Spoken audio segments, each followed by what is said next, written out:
नमस्कार साथियों, अमरीश क्लासेस में आपका स्वागत है। मैं हर्ष शुक्ला और केमिस्ट्री की एक और क्लास में आपका बहुत बहुत स्वागत है। सभी को वेरी वेरी गुड मॉर्निंग। मैं देख रहा हूँ आजकल आप लोगों का जो मोटिवेशन है वो काफ़ी डाउन है, तो इस मोटिवेशन को थोड़ा ऊपर करेंगे।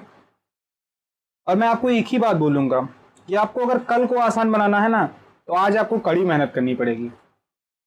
अगर आपको कल को आसान करना है कि आप चाहते हैं कल आपका जीवन जो एक मूलभूत सुविधाओं से भरा हो, थोड़ी लैविश जिंदगी आप भी जिए, तो आज आपको मेहनत करनी पड़ेगी। और कोई उपाय नहीं है, सफलता का कोई उपाय नहीं है, मेहनत करनी पड़ेगी। मेहनत भी आपको सही डायरेक्शन में करनी है। तो आप लोग हमें कमेंट में बताएंगे कि किसकी कैसी पढ़ाई चल रही है, क्या दिक्कत हो रही है, कैसा क्या चल रहा है। तो एक बार कमेंट में वो सब बताते रहेंगे और जैसा होगा बहुत जल्दी हम आपको कैसे पढ़ना है, कैसे कैसे तैयारी करनी है, किस सब्जेक्ट को कैसे टारगेट करना है, इसके लिए थोड़ी स्ट्रेटजी वीडियो भी बनाऊंगा। ताकि देखो, सिर्फ पढ़ना नहीं है, उस सब्जेक्ट को समझना है। और जब सब्जेक्ट एक बार समझ गए ना, फिर किसी भी एग्जाम में आए, क्योंकि आप रट नहीं सकते, एक लिमिट के बाद आप रट नहीं सकते। भाई कुछ फैक्ट्स में बोल दिया कि ये फैक्ट्स है, ये फैक्ट्स है, इसे रट लो, आपने रट लिया। पर ये रूट लर्निंग आपकी जो लंबे समय की तैयारी है उसमें काम नहीं करती है। अगर आपको लंबे समय तक अपने आप को मोटिवेट और उसके लिए रखना है, तो आपको अपनी बेसिक नॉलेज बढ़ानी पड़ेगी। और किसी किसी को लगता है कि सर मेरी साइंस तो बिल्कुल बेकार है। तो भाई साइंस अगर बेकार है तो आप उसके वीडियो देखो बार बार, साइंस पे थोड़ा एक्स्ट्रा टाइम दे दो। अगर आज आप साइंस पे थोड़ा एक्स्ट्रा समय देंगे तो वो आप ही को लाभ करेगा। आप थोड़ा साइंस पे एक्स्ट्रा टाइम दीजिए।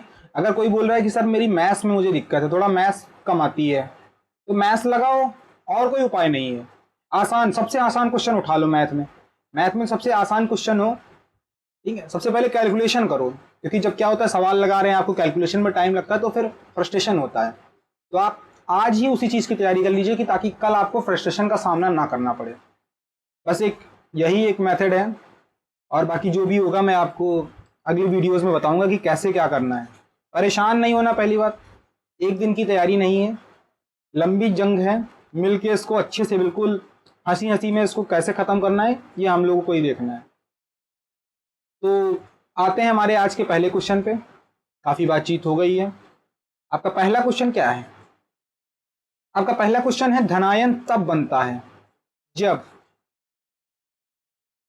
परमाणु इलेक्ट्रॉन ग्रहण करता है, परमाणु इलेक्ट्रॉन खोता है, परमाणु पर बाहर से धनावेश आता है, या फिर परमाणु से प्रोटॉन बाहर निकल जाता है। अब आप लोग आंसर कर सकते हैं इस क्वेश्चन का, आप लोग आंसर करिएगा।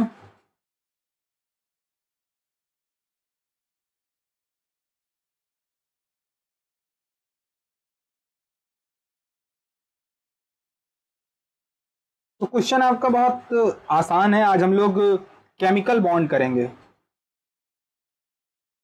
केमिकल बॉन्ड से जुड़े क्वेश्चन करेंगे। आपके जो रासायनिक आबंध हैं, मैं अभी आपको यह भी बताऊंगा कि आपके केमिकल बॉन्ड होते क्या क्या हैं। तो धनायन तब बनता है जब, देखो, देखना बिल्कुल, सोडियम है, सोडियम का इलेक्ट्रॉनिक कॉन्फ़िगरेशन आपको बताया था क्या होता है। सोडियम 11 होता है ना, तो इसका इलेक्ट्रॉनिक कॉन्फ़िगरेशन 2, 8, 1। और देखो कॉन्फ़िगरेशन चलता है आपका 2, 8, 8 और 32 के क्रम में। तो सोडियम है 11 है, चलो ठीक है, कोई बात नहीं। 2, 8, 1, एक इसका बच गया ना। अब एक इसका जो इलेक्ट्रॉन है, वो जब ये अपना ये इलेक्ट्रॉन खो देगा, तभी इस पर पॉजिटिव चार्ज आ जाएगा। भाई इलेक्ट्रॉन कैसा होता है, धनावेशित होता है। अभी उसमें इलेक्ट्रॉन प्रोटॉन की संख्या बराबर थी, तब तक वो कैसा था, मान लो 11 इलेक्ट्रॉन थे और 11 प्रोटॉन थे, तो कैसा था, ये न्यूट्रल था। अब इसमें प्रोटॉन की संख्या तो सेम है, ये है आपका इलेक्ट्रॉन। अब प्रोटॉन की संख्या तो आपकी सेम है, प्रोटॉन तो आपके 11 ही रहे, इलेक्ट्रॉन बचे 10। तो इस पे कैसे चार्ज आ जाएगा, भाई प्रोटॉन पॉजिटिव ज्यादा हो गया तो पॉजिटिव चार्ज आ जाएगा। और अगर ये इलेक्ट्रॉन ग्रहण कर लेता है, इसमें इलेक्ट्रॉन 12 हो जाते हैं। मान लो प्रोटॉन 11 ही थे, इलेक्ट्रॉन बाहर 12 हो जाते हैं, तब इस पर कैसा चार्ज आ जाता है? इस पर देखो पॉजिटिव आया था, इस पर निगेटिव चार्ज आ जाएगा, क्योंकि इसमें इलेक्ट्रॉन ज़्यादा हो गए, प्रोटॉन कम हो गए। तो परमाणु इलेक्ट्रॉन खोता है। अगले क्वेश्चन का आंसर करिएगा। ऋण आयन तब बनता है जब, अब ऋण आयन कब बनेगा? ऋण आयन कब बनेगा?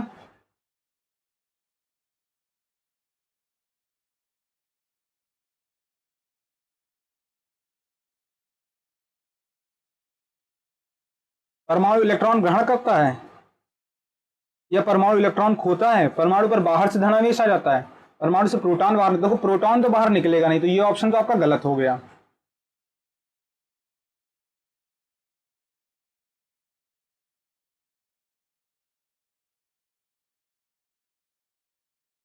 अब एग्जांपल ले लीजिए, क्लोरीन। क्लोरीन का कितना होता है? 17 होता है। क्लोरीन 17 होता है ना। क्लोरीन का देख लो इलेक्ट्रॉनिक कॉन्फ़िगरेशन क्या होगा, 2 8 7। अब इसके पास 7 हैं, तो बाहरी कक्षा में एक कम है, ये एक ले लेता है, ये एक इसमें इलेक्ट्रॉन कम है, तो एक इलेक्ट्रॉन इसने ले लिया, एक इलेक्ट्रॉन इसने किसी से ले लिया। अब इसके पास प्रोटॉन कितने हैं? तो प्रोटॉन 17 ही हैं, इलेक्ट्रॉन 18 हो गए, तो क्लोरीन पे कैसा चार्ज आ गया? माइनस, माइनस चार्ज आ गया। तो परमाणु इलेक्ट्रॉन ग्रहण करता है। ऋणायन तभी तो आएगा जब आप दूसरे से ले लेंगे इलेक्ट्रॉन।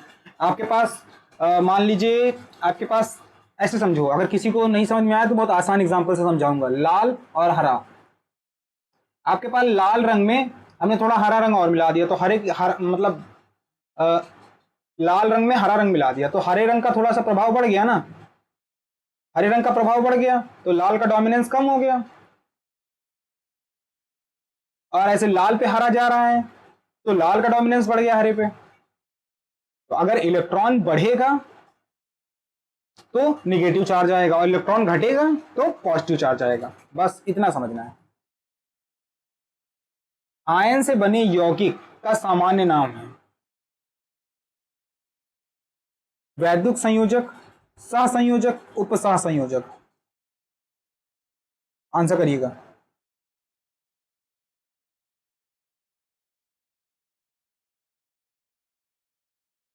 आयनों से बने यौगिक का नाम, सामान्य नाम यौगिक का क्या होगा? आयन से बने। आयन से मतलब जैसे Na+ हो गया, Cl- हो गया, क्या बन गया? NaCl बन गया। तो इसको वैद्युत संयोजक कहेंगे। क्या कहेंगे? वैद्युत संयोजक। क्या कहेंगे? वैद्युत संयोजक।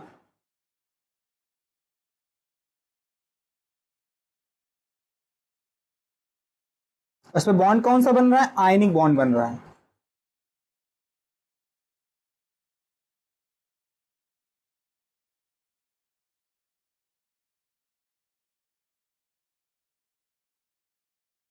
अगले क्वेश्चन को देखेंगे। एक आयनिक बंधन बनता है जब, आयनिक बंधन कब बनेगा?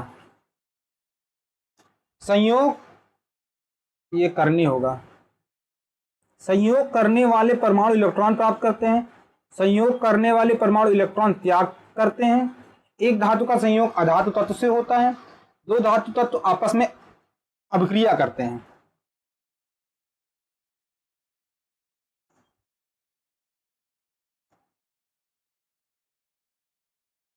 देखो आयनिक बॉन्ड तब बनता है जब एक धातु का संयोग अधातु से होता है, तब अधिकतर आयनिक बॉन्ड बनता है, तब अधिकतर आयनिक बॉन्ड बनता है। क्लियर हुआ?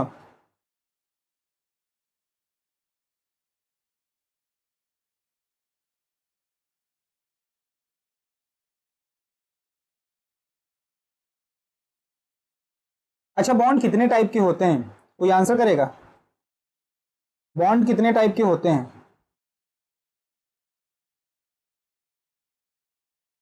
केमिकल बॉन्ड कितने टाइप के होते हैं?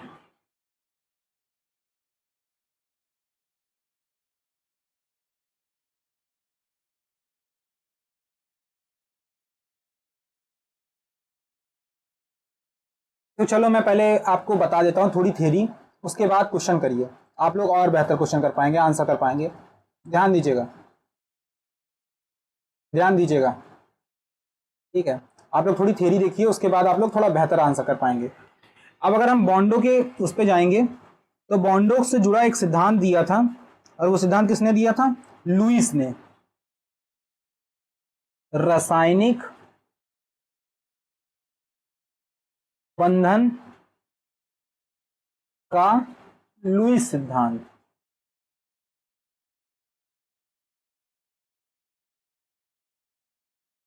क्या है देखते हैं, रासायनिक बंधन का लुईस सिद्धांत क्या है, तो देखेंगे।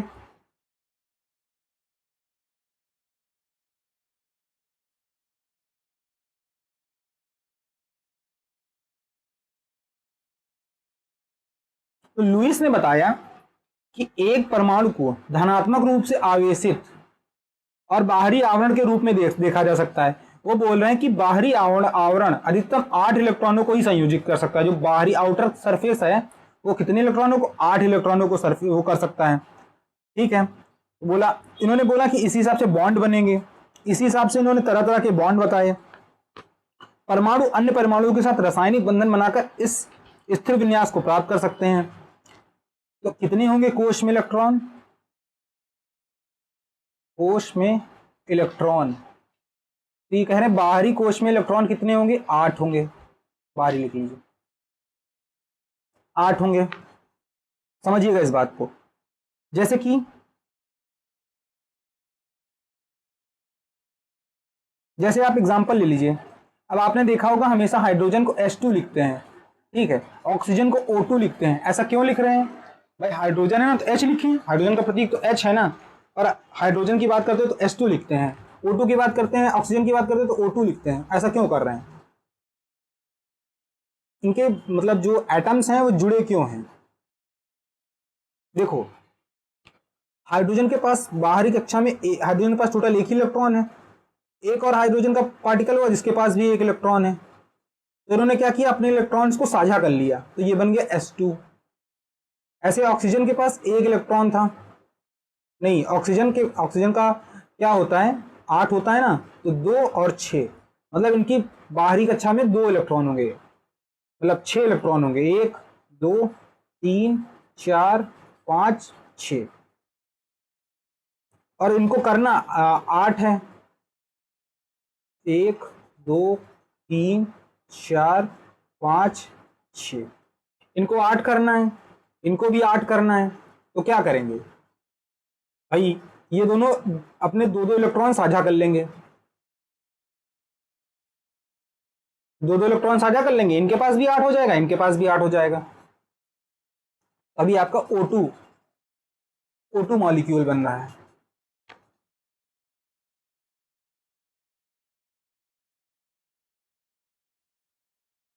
उसके बाद एक और सिद्धांत आया है, वो कोसेल का आया है। मैं बहुत डीप नहीं ले जाऊंगा आपको, एक कोसेल का सिद्धांत आया है। कोसेल का सिद्धांत क्या था? उत्कृष्ट गैस से अत्यधिक विद्युत ऋणात्मक हाइड्रोजन और अत्यधिक विद्युत धनात्मक क्षार धातुओं को अलग करती हैं। तो ये बोल रहे हैं इन नकारात्मक रूप से चार्ज किए गए आयन और सकारात्मक रूप से चार्ज किए गए आयन में एक उत्कृष्ट गैस विन्यास होता है। यानी सबसे बाहरी कोश में 8 इलेक्ट्रॉन होते हैं अक्रिय गैस को छोड़ के, और इनका जो है जो इलेक्ट्रॉनिक कॉन्फ़िगरेशन होता है वो sp2 और np6 द्वारा दिया जाता है। तो इन्होंने भी एक सिद्धांत के द्वारा अपनी बात को प्रमाणित करने की कोशिश किया कि कैसे जो है एटम्स मिल मिल के मतलब अलग अलग पार्टिकल मॉलिक्यूल बना रहे हैं, तो इन्होंने भी बताया। इसके बाद बात हुई, तो ये थ्योरी में आपके लिए बस इतना ही है जानने के लिए किसके बारे में थ्योरी दी, बस इतना समझ लीजिए। इसके बाद आपसे पूछा जाएगा रासायनिक बॉन्ड के प्रकार। रासायनिक बॉन्ड के प्रकार, केमिकल बॉन्ड। केमिकल बॉन्ड कितने टाइप के होते हैं? ध्यान दीजिएगा, ध्यान दीजिएगा, आपके केमिकल बॉन्ड कौन कौन से होते हैं। एक तो आपका आयनिक बॉन्ड होता है, आयनिक बॉन्ड। दूसरा आपका कोवेलेंट बॉन्ड होता है। आपका कोवेलेंट बॉन्ड होता है,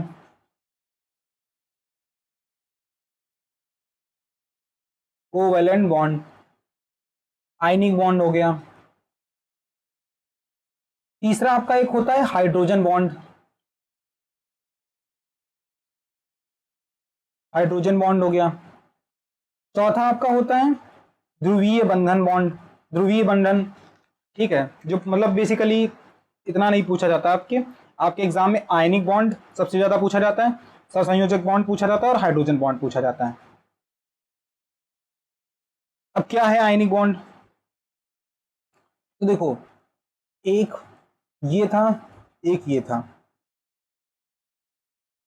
ठीक। अगर इलेक्ट्रॉन इधर से इधर जा रहे हैं या इलेक्ट्रॉन का इधर से उधर साझा हो रहा है, तब कैसा बनेगा? आयनिक बॉन्ड बनेगा। आसान भाषा में समझा रहा हूं, तब कैसा बनेगा? आयनिक बॉन्ड बनेगा।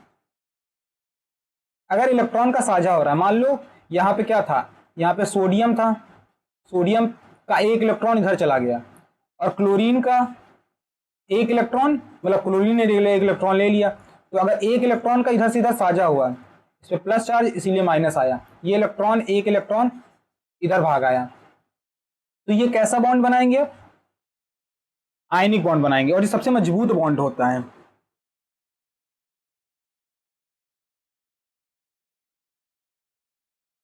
तो पहचानना हो तो आसान तरीका क्या है कि अगर इसमें एक एक पे पॉजिटिव चार्ज होगा, एक पे निगेटिव चार्ज होगा। अगर दो एटम है, दो परमाणु हैं, तो एक पे पॉजिटिव चार्ज होगा, एक मॉलिक्यूल पे निगेटिव चार्ज होगा, तो आपका कैसा बनेगा? आयनिक बॉन्ड बनेगा। अच्छा, कोवेलेंट बॉन्ड में क्या होता है? कोवेलेंट बॉन्ड में क्या होता है? तो कोवेलेंट बॉन्ड का भी एग्जांपल दे रहा हूं आपको। कोवेलेंट बॉन्ड है इलेक्ट्रॉन का साझाकरण, इलेक्ट्रॉन साझा कर रहे हैं। जैसे कि सी, ये आपका क्लोरीन कार्बन था, कार्बन के पास कितने होते हैं? चार होते हैं ना, एक, दो, तीन, चार। तो कार्बन के पास बाहरी जो आउटर सरफेस में कितने होते हैं? देखो, कार्बन होता है 6, इलेक्ट्रॉनिक कॉन्फ़िगरेशन क्या हो जाएगा? 2 4 हो जाएगा। कार्बन के पास 6 होते हैं। अब ध्यान दीजिएगा, हाइड्रोजन कहाँ पे जुड़ेगा? एक हाइड्रोजन यहाँ जुड़ गया, एक हाइड्रोजन यहाँ पे जुड़ गया, एक हाइड्रोजन यहाँ पे जुड़ गया, एक हाइड्रोजन यहाँ पे जुड़ गया। हाइड्रोजन के पास भी एक एक था, ये एक यहाँ रखो, यहाँ मत दिखाओ, ठीक है, एक यहाँ पे। अब इसके पास 8 हो गए, इसने अपने 8 पूरे कर लिए, तो अब ये कौन सा मॉलिक्यूल CH4 बन जाएगा।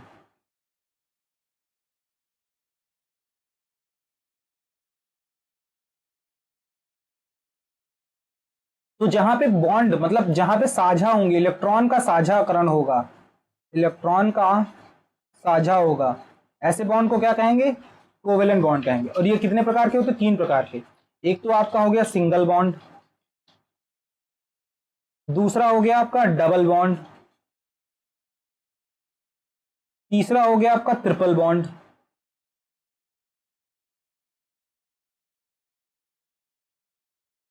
ठीक है, तीसरा हो गया आपका ट्रिपल बॉन्ड।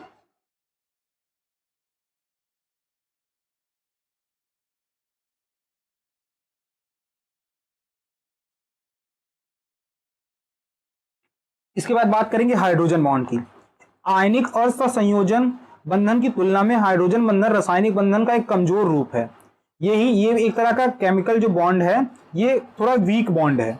यह ऑक्सीजन और हाइड्रोजन के बीच एक प्रकार का ध्रुवीय सहसंयोजन बंधन है, जिसमें हाइड्रोजन आंशिक सकारात्मक चार्ज विकसित करता है। इसका तात्पर्य यह है कि इलेक्ट्रॉन अधिक विद्युणात्मक ऑक्सीजन परमाणु के करीब खींचे जाते हैं। तो देखो, हाइड्रोजन बॉन्ड में क्या है, मान लो एग्जाम्पल देता हूं आपको, किसका एग्जाम्पल आपको दे दूं। मान लो हाइड्रोजन है, ठीक है, हाइड्रोजन पे कैसा चार्ज है? पॉजिटिव चार्ज है। ऑक्सीजन है, ऑक्सीजन पे कैसा चार्ज है? निगेटिव चार्ज है। तो इस चार्ज के कारण इनके बीच में जो अट्रैक्शन है, जो आप देखो पॉजिटिव निगेटिव को अट्रैक्ट करता है, तो इनके बीच में जो आकर्षण है, इसी वीक बॉन्ड को कहते हैं हाइड्रोजन बॉन्ड। इसी वीक बॉन्ड को क्या कहेंगे? ये होगा आपका हाइड्रोजन बॉन्ड।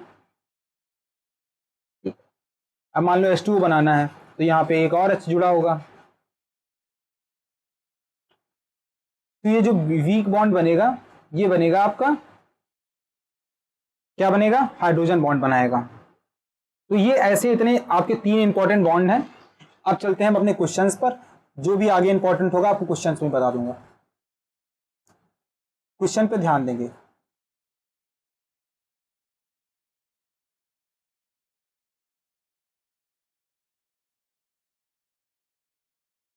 इस क्वेश्चन का आंसर क्या होगा? एक आयनिक बंधन बनता है, कब बनेगा? तो मैंने बताया एक धातु का संयोग अधातु तत्व से होने पे ये आपका बन जाएगा। अगले क्वेश्चन को देखेंगे। विद्युत संयोजक बंध बनता है,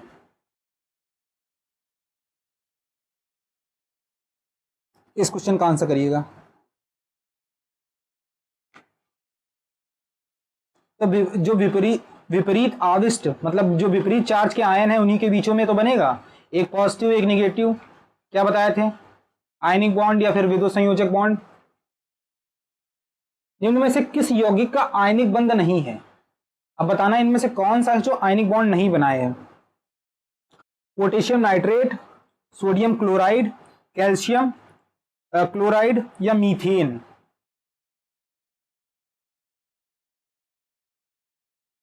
आप लोग आंसर करिएगा।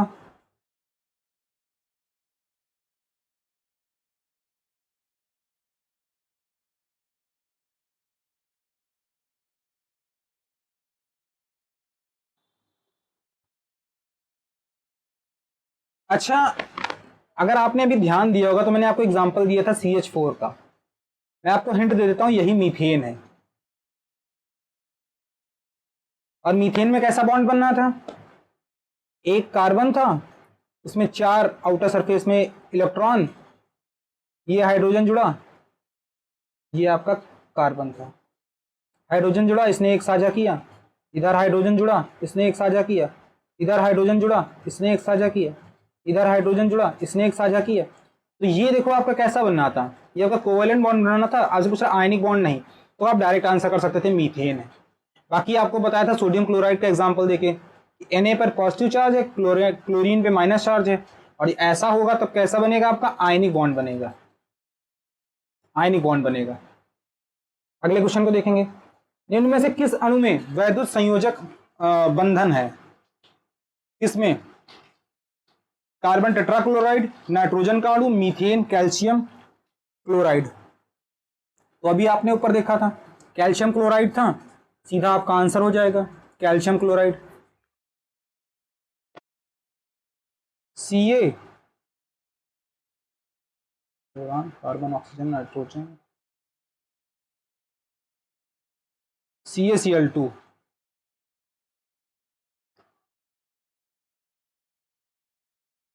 कैल्शियम क्लोराइड हो जाएगा आपका राइट आंसर। कैल्शियम पे पॉजिटिव चार्ज, क्लोरीन पे माइनस चार्ज। निम्न में से किसमें वैद्युत संयोजक बंधन होगा? आंसर करिएगा।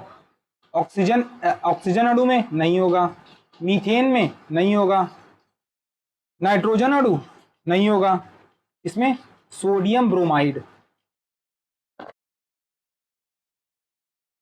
Sodium bromide.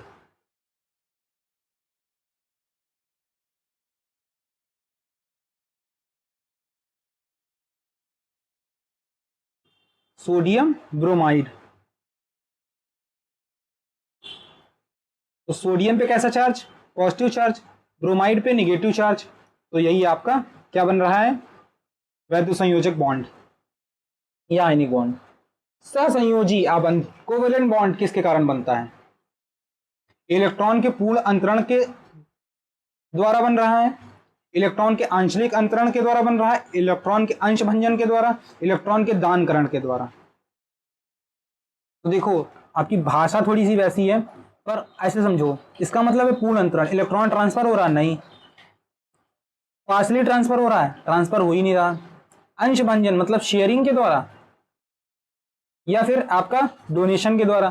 तो शेयरिंग के द्वारा, इलेक्ट्रॉन शेयर हो रहा है ना, सहसंयोजी इलेक्ट्रॉन शेयर हो रहा है। जैसे CH4 का एग्जांपल दिया था मीथेन का,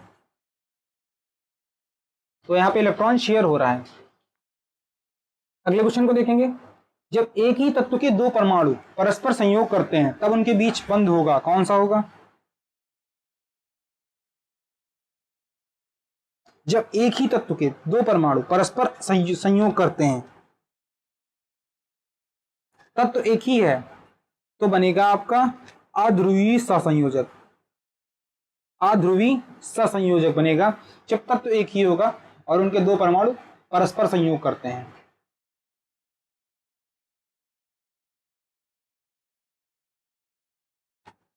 जब एक रासायनिक बंध बनता है तब क्या होता है? रासायनिक बंध बनना है तो क्या हो रहा है?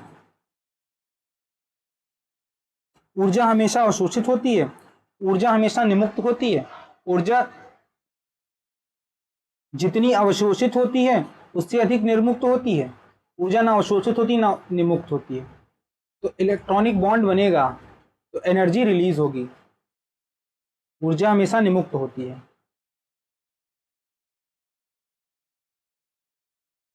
कार्बन टेट्राक्लोराइड की आकृति है, कार्बन टेट्राक्लोराइड की, तो ये आपने पढ़ा होगा, आगे ऑर्गेनिक में बताऊंगा भी। तो ये आपकी चतुष्फली होती है। यहाँ पे क्वेश्चन आ गया तो मैंने बता दिया आपको, चतुष्फली होती है। कैसी होती है? चतुष्फलीय।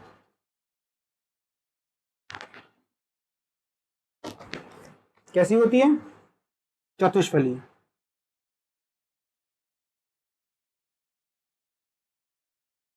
बना के दिखा दूं आपको? चलो देख ही लो आप लोग।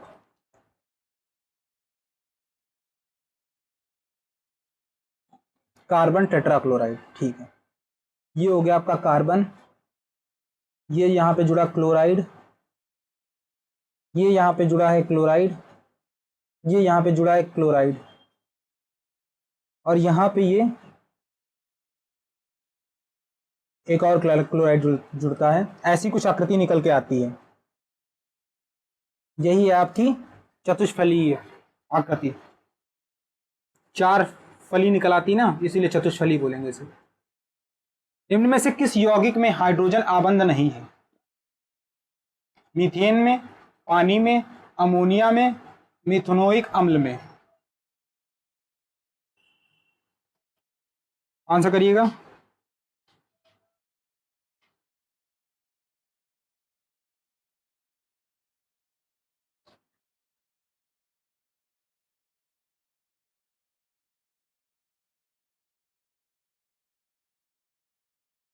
किसमें हाइड्रोजन आबंध नहीं है? आपका हाइड्रोजन बॉन्ड नहीं है।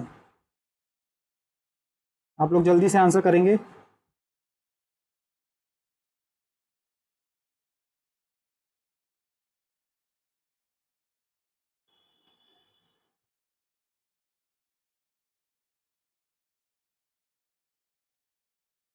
तो मीथेन में नहीं है। मीथेन में हमने देखा था कैसा है, पानी में हाइड्रोजन बॉन्ड है, H2O।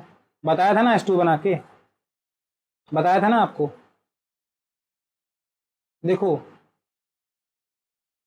तो ऑक्सीजन पूछ रहा, हाइड्रोजन आबंध नहीं है, नहीं पे ध्यान दीजिएगा। मीथेन हो जाएगा। मीथेन में कैसा होगा? कोवेलेंट होगा, कोवेलेंट बॉन्ड, सहसंयोजक बंध।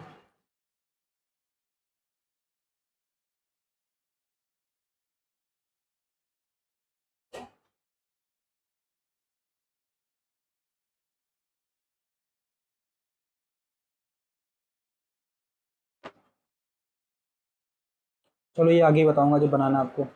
निम्न में से किस यौगिक में हाइड्रोजन बंध विद्यमान है? किसमें हाइड्रोजन जो है आपका है बॉन्ड? ये आपका hydrogen fluoride. Hydrogen fluoride hydrochloric अम्ल में नहीं है। हाइड्रोजन फ्लोराइड फ्लोराइड, फ्लोराइड होगा। हाइड्रोजन आयोडाइड इसमें भी नहीं है। आपका किसमें होगा? हाइड्रोजन फ्लोराइड में। अगला क्वेश्चन देखेंगे। जो क्वेश्चन लगेगा आपको डिटेल में बताना है वही बताऊंगा, बाकी आप क्वेश्चन जो है बस देख लीजिए। रैखिक संरचना वाला यौगिक है, रैखिक संरचना वाला, तो रैखिक संरचना वाला यौगिक आएगा, आप याद रखेंगे कौन सा है आपका? Carbon dioxide. Carbon dioxide, carbon dioxide आपका राइट आंसर होगा। जल के अधिक क्वथनांक का कारण, बहुत अच्छा क्वेश्चन है। जल के अधिक क्वथनांक का कारण क्या है? इसकी विशिष्ट ऊष्मा, इसका अधिक डाइइलेक्ट्रॉनिक स्थिरांक, जल के अणुओं का कम वियोजन, जल के अणुओं में हाइड्रोजन आबंध।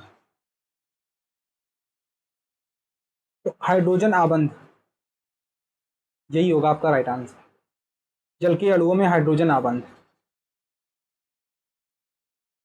द्रवित सोडियम क्लोराइड विद्युत धारा प्रवाह कर सकता है क्योंकि इसमें उपस्थित होता है, क्या उपस्थित होता है?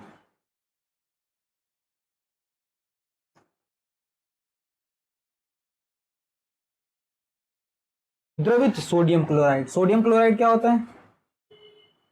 NaCl होता है ना, और NaCl में क्या होगा? Na+Cl-। तो ये लिक्विड फॉर्म में होगा तो इसमें क्या होगा? मुक्त आयन होंगे, मुक्त आयन, तभी तो आयनिक बॉन्ड बनता था, इलेक्ट्रॉनिक बॉन्ड, आयनिक बॉन्ड। सहसंयोजी यौगिक का उदाहरण है, सहसंयोजी। तो आपको आपको अगर ये सब ध्यान करने में, बनाने में दिक्कत हो तो बस ऐसे याद कर लेना, लिख लेना एक तरफ सहसंयोजी यौगिक और उनके कुछ एग्जाम्पल लिख लेना, जो मैंने क्वेश्चन में कराए इनको ही देख लेना और इन्हीं में से आपका कोई ना कोई आ जाएगा। बाकी मैंने आपको ट्रिक भी बता दिया कि आपको पकड़ना कैसे है। और आपको अगर हर चीज़ का फॉर्मूला नहीं पता है या उसके बारे में डिटेल में नहीं पता है तो वो एक क्लास में समझाना बहुत मुश्किल है। उसके लिए पूरी आपको काफ़ी चीज़ें आनी चाहिए। तो आप थोड़ा सा इनको देख लीजिए, यही आपके इंपॉर्टेंट क्वेश्चन है, इनको देख लीजिए, इससे भी आपका काम चल जाएगा। हाइड्रोजन में एक इलेक्ट्रॉन लेकर हीलियम का इलेक्ट्रॉनिक विन्यास प्राप्त करने की प्रवृत्ति होती है, इस प्रवृत्ति की समानता रखता है। मैं भी आपको चाहूँ तो बताऊँ ना, सिर्फ आपको बोल दूँ कि ये 20 हैं, आप इनको रट लीजिए। नहीं मैं बोलता, क्यों बोलता हूँ? क्योंकि एक बार समझ लो, बाई चांस आप पेपर में जो आपने पढ़ा है वो आप भूल गए, आपके साथ क्या रहेगा? आपकी जो बेसिक समझ है ना, आप उससे आंसर निकाल लोगे। और अल्टीमेट गोल क्या है? पेपर में क्वेश्चन को आंसर करना। कोई मतलब नहीं है कि आप कितने ज्ञानी हैं, कितना आपको नॉलेज है, कोई मतलब नहीं। अगर आपने पेपर में क्वेश्चन सही किया, आपको तभी नंबर मिलेगा। आपके ज्ञान का वहाँ पे कोई मतलब ग्लोरिफिकेशन नहीं हो रहा है, आपका कितना आंसर सही है उसी हिसाब से आपको मार्क्स मिलेगा। और हमारी पहली प्रायोरिटी है आपका सिलेक्शन। तो इसलिए अगर आप देख लीजिए, अगर आपको नहीं समझ में आता तो आप इसको थोड़ा सा एक तरह से रट लीजिए, बाकी आप पहले समझ लो। अगर समझ लिए, बेसिक समझ में आ गया ना, हो जाएगा। हाइड्रोजन में एक इलेक्ट्रॉन लेकर हीलियम का इलेक्ट्रॉनिक विन्यास प्राप्त करने की प्रवृत्ति होती है, इस प्रवृत्ति की समानता रखता है क्षार धातुओं से, अक्रिय गैसों से, क्षारीय मृदा धातुओं से, या फिर हैलोजन से। तो ये आपका होगा अक्रिय गैसों से। क्या कह रहा है? हाइड्रोजन में एक इलेक्ट्रॉन लेकर हीलियम का इलेक्ट्रॉनिक विन्यास। हाइड्रोजन का क्या होता है? हाइड्रोजन 1 होता है, हीलियम 2 होता है। तो हाइड्रोजन क्या कर रहा है? बेसिकली अपने आउटर उसको फिल कर रहा है। वो क्या कह रहा है? वो चाह रहा है कि हम सेफ हो जाएं, मतलब हाइड्रोजन चाह रहा है कि जो हमारे पे मतलब एक इलेक्ट्रॉन है, एक इलेक्ट्रॉन हमको कहीं और से मिल जाए। तो प्रवृत्ति वो क्या हीलियम वाली रख रहा है ना। ऐसे ही अक्रिय, मतलब सब अपने आप को स्टेबल रखना चाहते हैं। आप ही लोग हैं, एग्जाम्पल समझिएगा, आप लोग हैं, आप लोग क्यों जॉब ये सब चाह रहे हैं? ताकि आप लोग स्टेबल हो जाएं, मतलब आप लोग इकोनॉमी, मतलब आर्थिक रूप से आप लोग स्टेबल हो जाएं, आर्थिक रूप से आप लोग जो है आपकी तंगी दूर हो जाए। तो आप लोग जो कोई काम करना चाहते हैं स्टेबल होने के लिए करना चाहते हैं। हर दुनिया में जो भी चीज़ है उसकी प्रवृत्ति यही है कि वो अपने आप को स्टेबल करना चाहती है। इसी चक्कर में ये अक्रिय गैसों में भी होता है, अक्रिय गैसें भी अपने आप को स्टेबल कर लेती हैं। तो यही प्रवृत्ति तो रख रहा है, सब अपने आप को स्टेबल करने की कोशिश कर रहे हैं।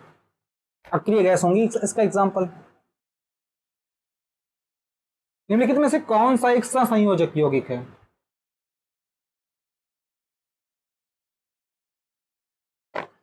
तो अभी हमने आपको बताया था carbon tetrachloride, carbon tetrachloride CCl4, carbon tetrachloride.